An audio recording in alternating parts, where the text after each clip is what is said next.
வணக்கம். நான் உங்கள் ஜெயா. இன்றைக்கி நம்ம இந்த வீடியோவில் மார்கரெட் அட்வுட் எழுதின ஜேர்னி டு த இன்டீரியர் இந்த போயமுடைய சமரியை பார்க்கலாம் வாங்க. மார்கரெட் அட்வுட் ஒரு பன்முகத்தன்மை உள்ள ஒரு சிறந்த பெண்மணி. அவங்க ஒரு கனடியன் ரைட்டர், ஆக்டிவிஸ்ட், எஜுகேட்டர், அதுக்கப்புறம் ஒரு இன்வென்டர் கூட. அவங்களோட முக்கியமான படைப்புகள்னு பார்த்திங்கன்னா த எடிபிள் விமன், த ஹேண்ட்மேட்ஸ் டேல், கேட்ஸ் ஐ, இது புக் ஆஃப் ரைஸ்க்கு ஃபைனலிஸ்ட்டாக வந்த ஒரு நாவல். த டெஸ்டமெண்ட், இது த ஹேண்ட்மேட்ஸ் டேலோடைய சீக்வல். அது மாத்திரம் இல்லாமல் 2019 புக்கர் ப்ரைஸ் வின் பண்ண ஒரு புக் இது. அடுத்தது த பிளைண்ட் அசாசன், இது 2000 அவங்களுக்கு புக்கர் ப்ரைஸ் வாங்கி கொடுத்த ஒரு நாவல். ஒரு கிரிட்டிக்காக பார்த்திங்கன்னா அவங்களோட சிறந்த படைப்பு survival the thematic guide to Canadian literature. அதாவது கனடியன் லிட்ரேச்சருக்கே ஒரு கைடு மாதிரி அவங்களுடைய புஸ்தகம் அமைஞ்சிருக்கு. 2004 அவங்க லாங் பென்னு ஒரு விஷயத்தை இன்வென்ட் பண்ணாங்க. இது ஒரு டிவைஸு. இந்த டிவைஸ் மூலமாக தொலை தூரத்தில் இருக்கிற ஒரு டாக்குமெண்ட்டை கூட நம்ம இன்டர்நெட் கனெக்ஷன் மூலமாகவே ரோபோட்டிக் ஹேண்டு, அதை நான் இங்கே சைன் போட்டேன்னா உலகத்தில் இருக்கிற வேறு ஏதோ ஒரு நாட்டில் அந்த சைன் பதிவாயிடும். அதாவது எனக்கு அங்கே தான் போய் சைன் போடணுன்னு அவசியம் இல்லை, நான் இங்கேருந்து இதை போடலாம். அதே மாதிரி யாராவது கையெழுத்து அங்கேருந்து வாங்கணுன்னா அதை கூட நான் இன்டர்நெட் மூலமாக வாங்கிக்கலாம். இந்த இன்வென்ஷனை பண்ண அந்த லாங் பென்ன்ற டிவைஸை இன்வென்ட் பண்ணது அட்வுட் தான். இந்த போயம் பார்த்திங்கன்னா அவங்க மனுஷனுடைய மனசை பற்றி, அவங்க மைண்டை பற்றி பேசுகிறாங்க. ரெண்டாவது நம்ம செல்ஃப் டிஸ்கவரி, நம்மளை நாமளே தெரிஞ்சுக்கிறது, சுயமாக நம்மளை பற்றி ஒரு அறிவு என்ன நம்ம அப்படின்றதையும் நம்ம விளக்கமாக புரிஞ்சுக்கிறது, இதுதான் எழுதியிருக்காங்க. ஆனால் இது ரெண்டுமே நமக்கு எளிதில் கிடைக்கக்கூடியதில்லை. அது மாத்திரம் இல்லாமல் ரொம்ப மர்மம் நிகழ்ந்து, ஏன்னா இது ஒருத்தங்களோட மைண்டில் நம்ம ட்ராவல் பண்ணுறோன்னா அதில் எவ்வளோ மர்மங்கள் அடங்கியிருக்கும். அந்த மர்மங்கள் நிறைஞ்ச ஒரு இடத்துல நம்ம பயணம் செய்கிற மாதிரி தான். இதில் முழுக்க முழுக்க அவங்களோட மைண்டை ஒரு மலைப்பகுதி மாதிரி தான், அந்த நிலத்தில் மலையில் ஏறுற மாதிரி இறங்குற மாதிரி தான் எழுதியிருக்காங்க. இதில் போய் சேர வேண்டிய இடம்ன்றது என்னன்றது அவங்களுக்கே புரியல. எப்படி ஒரு இடத்துக்கு போகணுன்ற வழியும் அவங்களுக்கு தெரியல. ஏன்னா இது எப்படின்னா மைண்டு அது அவ்வளோ காம்ப்ளெக்ஸு. அதனால் அவங்க என்ன சொல்கிறாங்கன்னா, என்ன மாதிரி நீங்களும் நம்ம மைண்டில் ட்ராவல் பண்ணி பார்க்கலான்னு நினைக்காதீங்க. ஏன்னா நம்ம தொலைஞ்சு போகிறதுக்கும் அதில் நிறைய சந்தர்ப்பங்கள் இருக்குது அப்படின்ற ஒரு வார்னிங்கே இங்கே கொடுத்துட்றாங்க. அவங்க என்ன சொல்கிறாங்கன்னா, முதல்ல எடுத்த உடனே தூரத்தில் எனக்கு இந்த மலைகள்லாம் தெரிஞ்சுது. ஆனால் என் கண்ணுக்கு இந்த மலைகள்லாம் எப்படின்னா ஃப்ளாட்டாக ஒரு செவர் மாதிரி தெரிஞ்சுது. ஒரு மலையும் இன்னொரு மலையும் பிணைஞ்சு ஒன்றா இருக்கிற மாதிரி தெரிஞ்சுது. அதனால் என்ன ஆயிடுச்சுன்னா, அந்த மலைக்கு பின்னாடி என்ன இருக்குன்றது எனக்கு தெரியல. ஏன்னா அந்த மலைக்கு நடுவில் ஒரு கேப்பே இல்லை. இப்போ என்ன ஆயிடுச்சுன்னா, பின்னாடி என்ன இருக்குது அப்படின்ற தெரிஞ்சுக்கிற ஒரு ஆவல் இப்போ என் மனசில் வந்துடுச்சு. சரி, கிட்ட தான் போய் பார்க்கலாமேன்னு கிட்ட போகும்போது அந்த மலை கொஞ்சம் விலகி அவங்களுக்கு வழி விட்டுச்சு. அந்த வழியாக அவங்க உள்ளே போய் பார்த்தா கண்ணு கெட்டிய வரைக்கும் வெறும் ப்ரைரீஸ்னால் கிராஸ்லேண்ட், புல்வெளி தான். அந்த புல்வெளி எல்லையெல்லாம் போய்கிட்டே இருக்குது.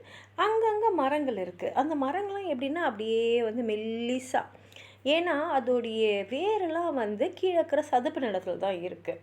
இப்போ இந்த சதுப்பு நிலன்றது அவங்களுடைய கற்பனை வளமும் அவங்களுக்குள்ளே இருக்கக்கூடிய எதிர்மறையான எண்ணங்களும் எப்படி அவங்களுடைய இந்த கவிதை அந்த தன்மை அந்த கற்பனை ஊற்றுக்கு ஒரு தடையாக இருக்குது அப்படின்றத இங்கே சொல்கிறாங்க.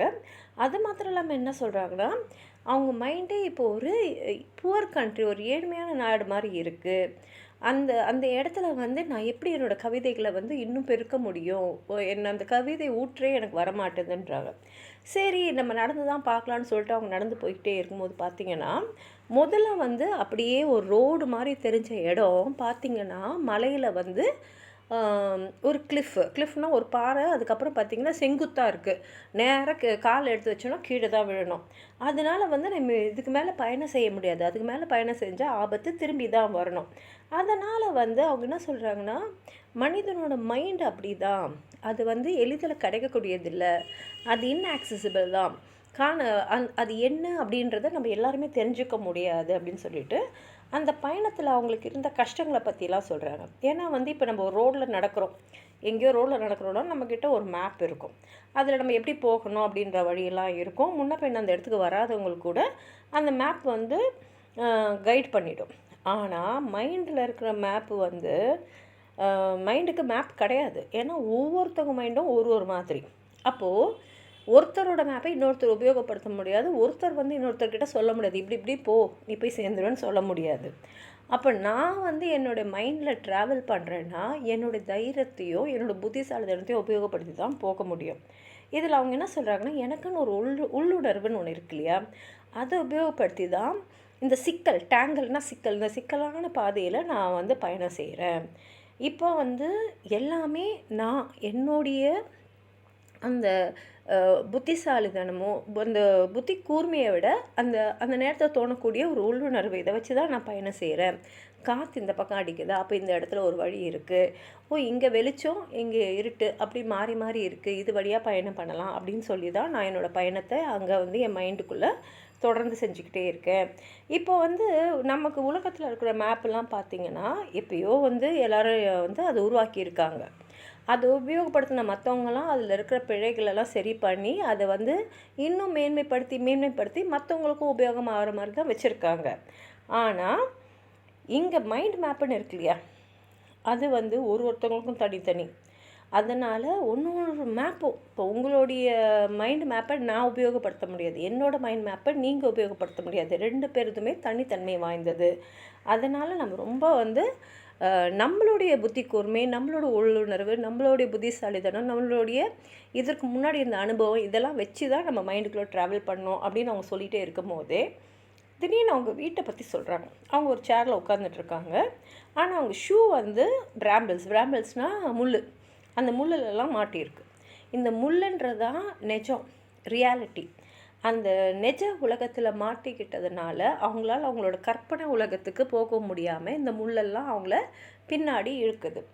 அது மாத்திரம் இல்லாமல் அவங்க சமையல் ரூமில் வந்து மஷ்ரூம்ஸும் கத்தியும் இருக்குது.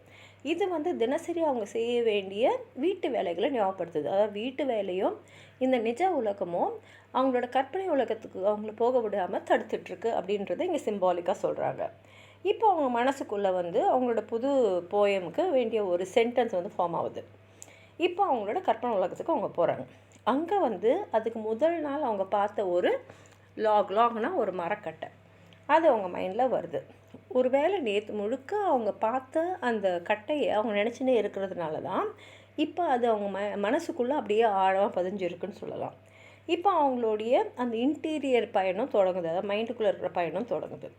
இப்போ அவங்க திடீர்னு நம்மளே கேள்வி கேட்குறாங்க, ஒரு வேளை நான் சுற்றி ஒரே இடத்துல வந்துட்டுருக்கேன்னா, நான் சர்க்கிளில் போயின்ட்டுருக்கேன்னா, ஒரு வட்டமாக சுற்றின்னு இருக்கேன்னா. ஏன்னா இப்போ என் மைண்டெல்லாம் வந்து நேற்று நான் பார்த்ததை பற்றியெல்லாம் வந்து யோசிச்சுட்டே இருக்கேன்.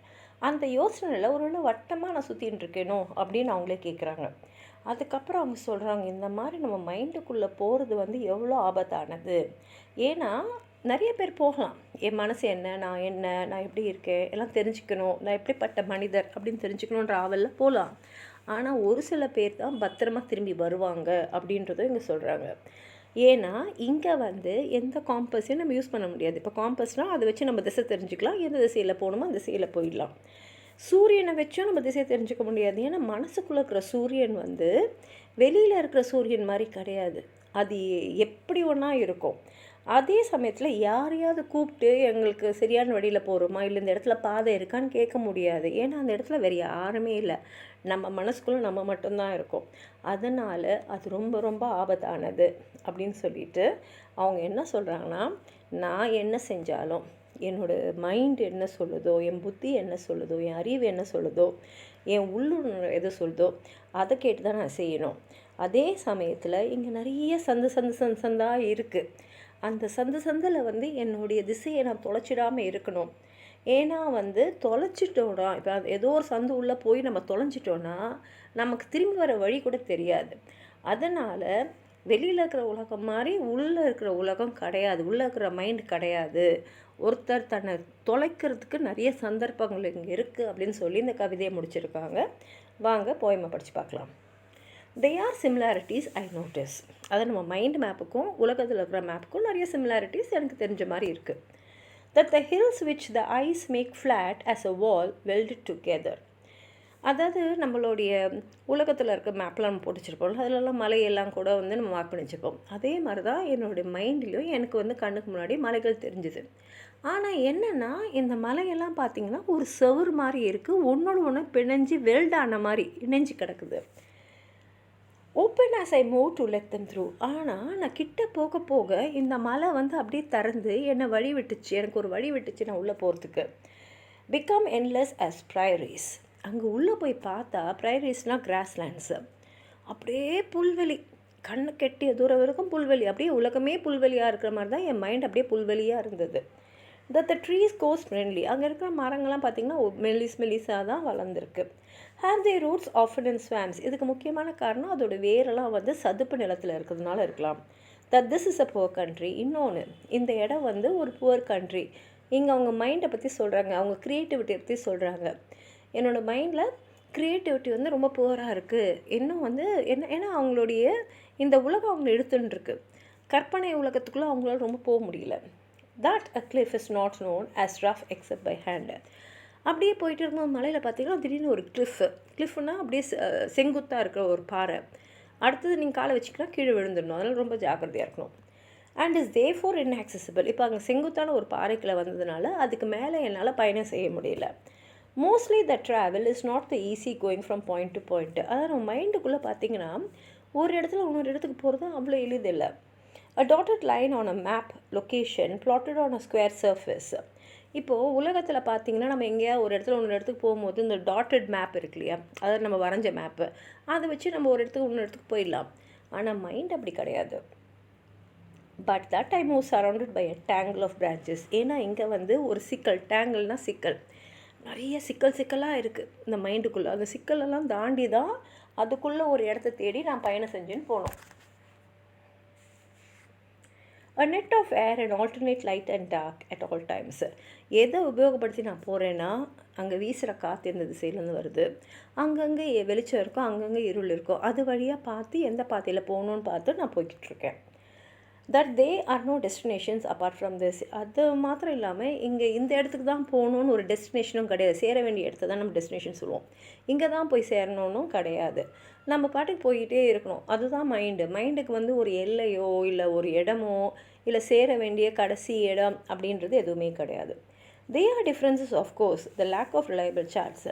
நிறைய டிஃப்ரென்ஸ் இருக்குது. அதாவது நிஜ உலகத்தில் நம்ம வந்து ட்ராவல் பண்ணுறதுக்கும் மைண்டில் ட்ராவல் பண்ணுறதுக்கும் வித்தியாசம் இருக்குது. ஏன்னா நிஜ உலகத்தில் நமக்கு சார்ட்ஸ் இருக்குது, இங்கேயும் சார்ட்ஸ்னால் மேப் தான். அதில் ரிலையபிள் சார்ட்ஸுன்றாங்க, அந்த மேப்பை நம்பி நம்ம பயணம் செய்யலாம். ஆனால் மைண்ட் மேப்பை நம்பி பயணம் செய்ய முடியாது. More important the distraction of small details. அது மாத்திரம் இல்லாமல் இந்த மைண்டில் பார்த்திங்கன்னா சின்ன விஷயம் கூட நம்மளை வந்து டிஸ்ட்ராக்ட் பண்ணிவிடும், திசை திருப்பிடும். Your shoe among the brambles under the chair. இப்போ அவங்க வீட்டுக்குள்ள வந்துடுறாங்க. திடீர்னு பார்த்தா என்னோடய ஷூ வந்து பிராம்பிள்ஸ்னால் முள்ளில் மாட்டின்னு இருக்கு, சேரு கீழே இருக்கிற முள்ளில் மாட்டின்னு இருக்கு. Where it shouldn't be. அந்த முள்ளில் அந்த ஷூ மாட்டியிருக்கக்கூடாது இல்லையா, ஆனால் மாட்டின்னு இருக்கு. Lucent white mushrooms and a paring knife on the kitchen table. இது மாத்திரம் இல்லாமல் சமையல் ரூமில் அந்த டேபிளில் மஷ்ரூமும் கத்தியும் இருக்குது. அதாவது நான் வீட்டில் செய்ய வேண்டிய பணிகள் நிறையா இருக்குது. A sentence crossing my path sodden as a fallen log I'm sure I passed yesterday. இப்போ என் மைண்டுக்குள்ளே ஒரு வாக்கியம் வருது. இது வந்து நேற்று நான் பார்த்த ஒரு ஃபாலன், கீழே விழுந்த ஒரு மரக்கட்டை, அதை நான் பார்த்துருக்கேன் நேற்று, அது என் மைண்ட்லேயே இருக்குது நேற்றுலேருந்து. Have I been walking in circles again. இப்போ அவங்க நம்மளை கேள்வி கேட்குறாங்க, நான் ஒருவேளை வட்டத்தில் சுற்றி வந்துட்டுருக்கேனோ, ஒரே இடத்துல சுற்றி வந்துட்டுருக்கேனோ. But mostly the danger many have been here. இதில் என்ன அபாயம்னா, இந்த மாதிரி இந்த மைண்டு மேப்புக்குள்ளே பயணம் செஞ்சவங்க நிறைய பேர், இந்த மைண்டுக்குள்ளே பயணம் செஞ்சவங்க நிறைய பேர். But only some have return safely. ஆனால் ரொம்ப கொஞ்சம் பேர் தான் திரும்பி பத்திரமா வந்து சேர்ந்துருக்காங்க. A compass is useless also, trying to take directions from the movements of the sun which are erratic. இந்த இடத்துல திசையை காட்டுறதுக்கு நான் ஒரு காம்பஸை யூஸ் பண்ண முடியாது, ஏன்னா என் மைண்டு வந்து அந்த கட்டுப்பாட்டுக்குள்ளே இல்லை. அதே சமயம் சூரியனை பார்த்தோம் திசை தெரிஞ்சுக்க முடியாது, ஏன்னா என் மனசில் இருக்கிற சூரியன் வந்து வெளியில் இருக்கிற சூரியன் மாதிரி ஒரு நம்பிக்கைத்தன்மை வாய்ந்தவங்க இல்லை. And words here are pointless as calling in a vacant wilderness. அதே மாதிரி ஒரு குரல் எழுப்பி இங்கே யாராவது இருக்கீங்களா, நான் வர்றது சரியா, இந்த பாதை எங்கேயாவது போகுதா, இங்கேருந்து இன்னொரு இடத்துக்கு போக முடியுமா, நான் யாரையும் கேட்க முடியாது. ஏன்னா அந்த இடத்துல யாருமே இல்லை, நான் மட்டும்தான் இருக்கேன். இது ஒரு வேக்கண்ட் வைல்டர்னஸ். வைல்டர்னஸ்னால் என்ன, காட்டில் இருக்கிற மாதிரி. Whatever I do I must keep my head. நான் என்ன செஞ்சாலும் அதை நான் தான் முடிவு பண்ணணும். ஐ நோ, அது எனக்கு நல்லா தெரியும். It is easier for me to lose my way for ever here. எனக்கு இன்னொன்றும் தெரியும், என்னை நான் தொலைச்சி போகிறதுக்கும் என்னை நானே தொலைச்சிக்கிறதுக்கும் இங்கே சந்தர்ப்பங்கள் நிறையா இருக்குது. தேன் இன் அதர் லேண்ட்ஸ்கேப்ஸ். இப்போ பூமியில் பார்த்தீங்கன்னா எங்கேயா போனேன்னா தொலைய மாட்டேன், எனக்கு திரும்பி வரவும் தெரியும், இல்லை யாராவது எனக்கு வந்து உதவி பண்ணுவாங்க, எனக்கு திசை தெரியும். ஆனால் என் மைண்டில் நான் ட்ராவல் பண்ணும்போது எனக்கு தொலைஞ்சு போகிற சாத்தியக்கூறுகளும் நிறையான்னு தெரிஞ்சு தான் நான் இதை செய்கிறேன் அப்படின்னு சொல்லி இந்த கவிதையை முடிச்சிருக்காங்க. உங்களுக்கு ஏதாவது சொல்லணும்னு நினச்சிங்கன்னா கீழே இருக்கிற கமெண்ட் பாக்ஸில் எழுதுங்க. இந்த வீடியோவை லைக் பண்ணுங்கள், உங்கள் ஃப்ரெண்ட்ஸோடு ஷேர் பண்ணுங்கள். சப்ஸ்கிரைப் பண்ணாதவங்களாம் ப்ளீஸ் சப்ஸ்கிரைப் பண்ணி சப்போர்ட் பண்ணுங்கள். நன்றி.